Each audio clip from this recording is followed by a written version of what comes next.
For me, this class has been a roller coaster. Before stepping into the classroom, I had an idea of what this environmental science class would be about. Yet, within the first couple of classes, I quickly learned that my original ideas were way off. Instead of memorizing the names of trees found around campus, we explored them. And not explore as in the sense of climbing or chopping them down, but rather sit with it and think about how I affect it and it impacts me. As class continued, I found myself thinking in new ways of my everyday actions. I'm not saying that every time I turned on the light switch, I worried about how long it would be on and if that would cause another hole in the ozone layer, but I did start to become more aware of my actions.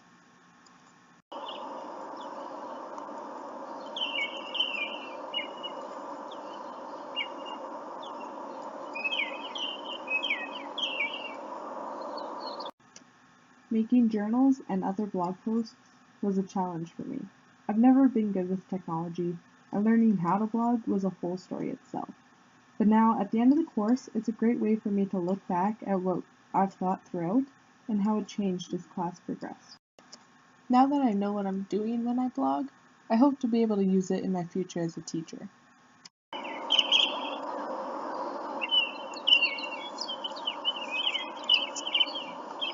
When we started our Embodying Ecoliteracy project, I really became aware of my own actions relating to plastic. I started wondering how my plastic usage today affects my tomorrow. After some research, I found that not only does my plastic usage affect my own tomorrow, but the tomorrow of generations to come.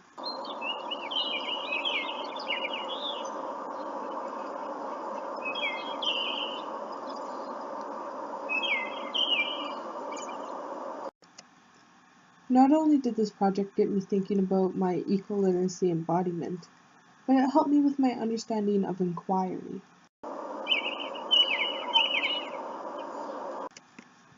After 2 years as a health major, I've spent a lot of time learning about inquiry, since the health curriculum is inquiry-based.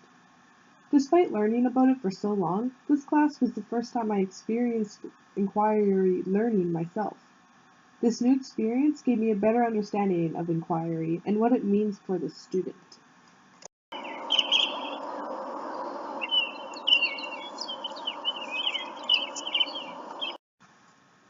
Coming into this class with a black and white mindset or one right answer gave me a shock. I never knew what inquiry was like for students, and that alone was a game changer. I did know that taking students outside to do work always helps, but bringing the two together makes a big difference. As new teachers, there's a lot expected from us. People are upset that the school system hasn't changed in 100 years, but we still have to educate students, not to mention working with the fear that comes along with change. Looking back at how this class has changed my view of inquiry-based learning, I believe it's the best way to make the change we need in schools.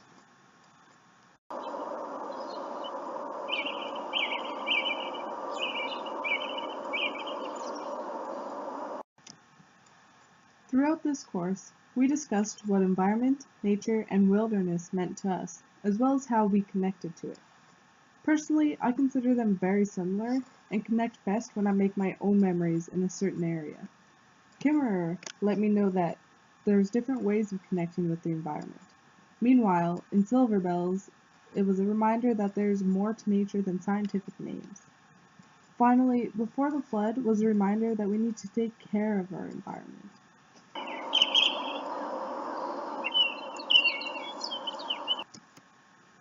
In the end, this class pushed me outside my comfort zone and expanded my worldview. It was an interesting experience, and I hope to take some of my learnings and use them in my teaching career. I also hope to continue with some of the practices I started to help the environment and maybe have them rub off on people around me. In the end, it was an interesting experience.